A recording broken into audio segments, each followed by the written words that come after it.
It's 3 p.m. You've had 2 cups of coffee, you're staring at your screen, and you genuinely cannot remember what you came in here to do.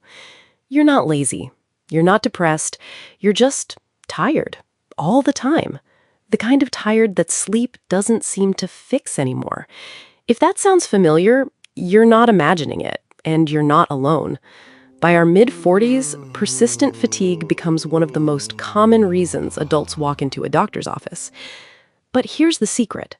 It isn't mysterious, it isn't aging, and it isn't just how it is now.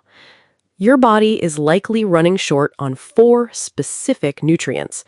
Today, I'm going to show you exactly what they are, how to spot the deficiency, and how to fix it.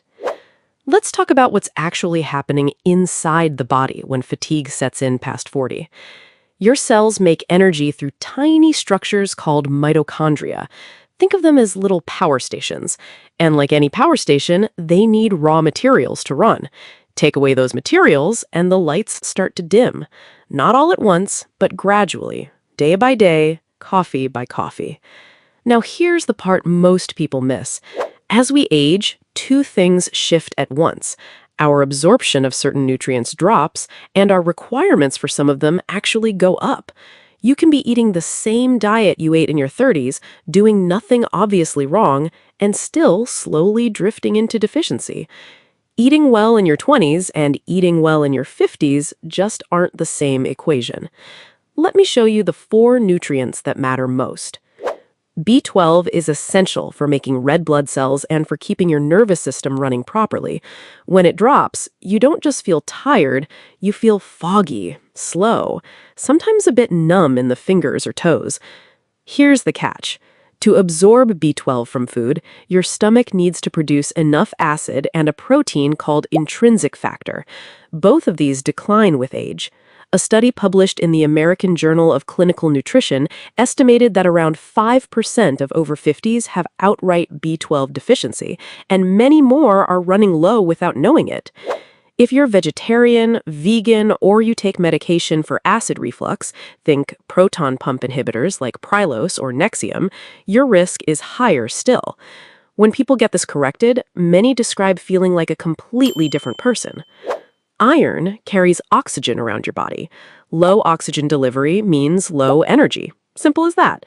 Now, here's something important. You can have a normal hemoglobin reading on a standard blood test and still have depleted iron stores. The marker to ask about is ferritin. That's your reserve tank. Women in perimenopause are particularly vulnerable here.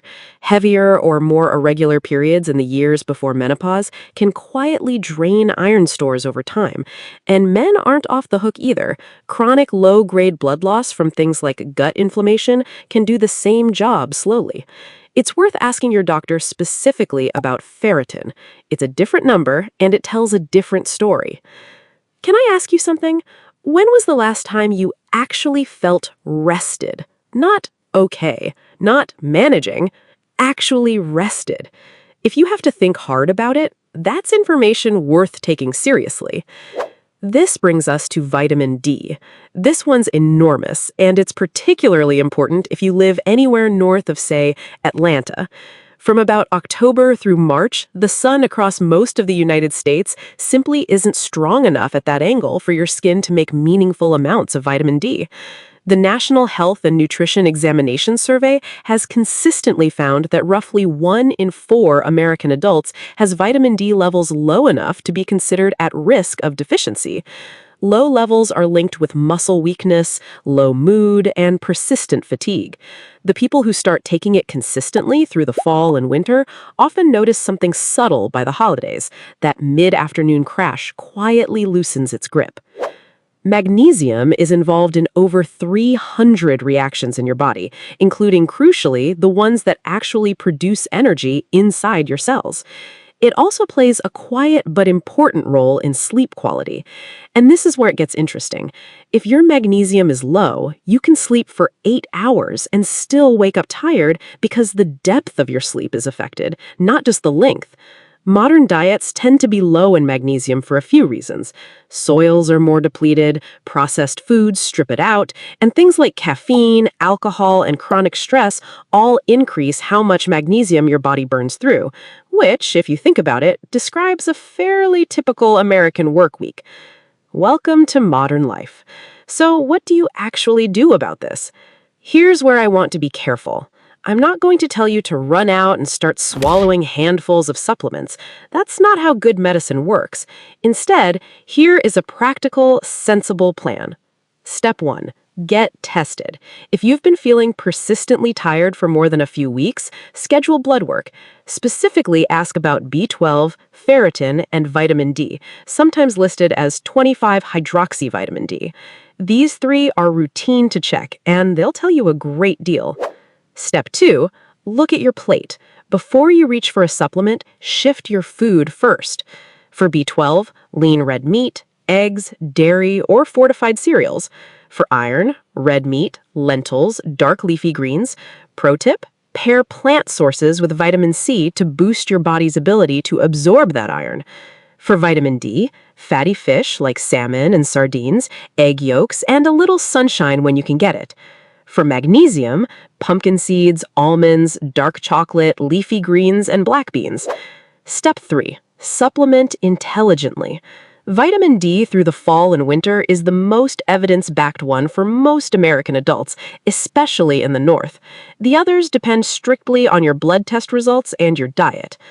The shift that seems to help people most isn't the supplements themselves, it's stopping the guessing, getting tested, knowing what you actually need, and fixing only what's genuinely broken. Persistent tiredness in your 40s and 50s isn't a personality trait, it's a signal, a quiet one, that your body is running short on raw materials. So this week, try 2 things. First, pay attention. Notice when the tiredness hits and whether you've had proper blood work in the last year. If you haven't, schedule it. Second, add 1 magnesium-rich food to your day. A handful of pumpkin seeds on your oatmeal, a square of dark chocolate after dinner. Small moves, but they add up. Energy isn't something you summon with willpower. It's something you build. Give your body what it needs, and you'll be surprised how much of that exhaustion quietly lifts. I'll see you in the next one.